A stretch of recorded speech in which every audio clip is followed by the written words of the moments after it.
Inaasahan ng dagsa ng mga pasaherong magtatawid dagat ngayong araw ng Biyernes, December 22.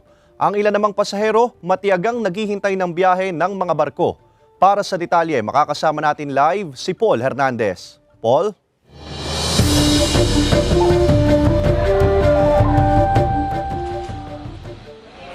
Dito sa Batangas Pier, ganito yung sitwasyon sa labas ng Pantalan. Itong nakikita mo sa likuran ko, yan yung waiting area. No? Diyan nag-aabang yung mga pasahero naghihintay na makapasok sa loob ng passenger terminal building. May nakaantabay ng mga ambulant tellers na silang mangongolekta naman ng terminal fees.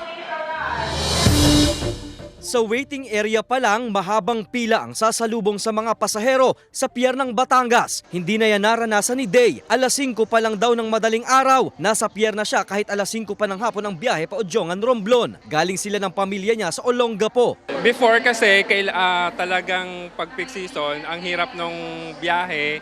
So sobrang siksikan. Ngayon, inagahan na kasi online na din yung pag-purchase ng ticket. First time namang magpapasko sa Pilipinas ng Amerikanong sibil kahit pa ilang beses na siyang pabalik-balik dito. Naghahanda na rin siya sa pagpapakasal sa Romblon sa kanyang fiancé na si Daisy ngayong Enero. The people are friendly.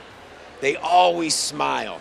You know, I love smiling, you know, and I look at people and they smile. And they see that I smile and they smile back. And ngayong araw ang inaasahang dagsa ng PPA Batangas ng maraming pasahero. May ambulant teller na sa labas pa lang ng terminal building. Nagbabala sila sa mga pribadong sasakyan na mag-ingat sa mga umano'y fixer para mabilis na makapasok sa loob. May 1.5, may 3,000 para lang makasingit. So, ang assuming ko dyan is either may kasabwat siya na gwardiya, may kasabwat na empleyado ng gobyerno rito sa Batangas Port.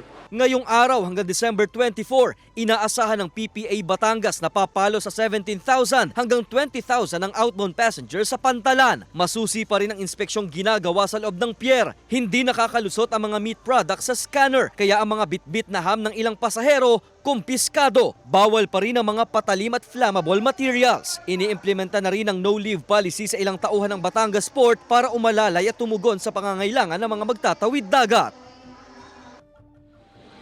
Yung abiso ng PPA Batangas sa mga pupunta rito sa Batangas Port, maglaan ng 3 hanggang 4 na oras kung kayo'y pupunta nga dito sa Pantalan dahil asahan na daw yung mabigat na daloy ng trapiko. Particularly kapag pasok dito sa Batangas City proper, may ginagawa kasi nga flyover dyan, so i-expect na daw yung heavy traffic. Ace.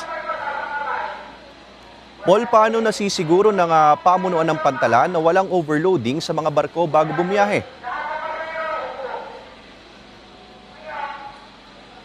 Okay, Ace, yung tungkol sa bagay na yan, may pamantayan kasi yung mga barko may tinatawag yung manifesto o yung listahan kung saan dyan nakalagay yung mga pangalan ng mga pasahero at kabuang bilang ng sakay nito. Even yung mga sasakyan na nasa loob mismo o lula ng ro-ro vessel. Obviously, kapag daw nag-exceed yan doon sa maximum capacity, overloading na yan at hindi napapayagan pang maglayag ng Philippine Coast Guard.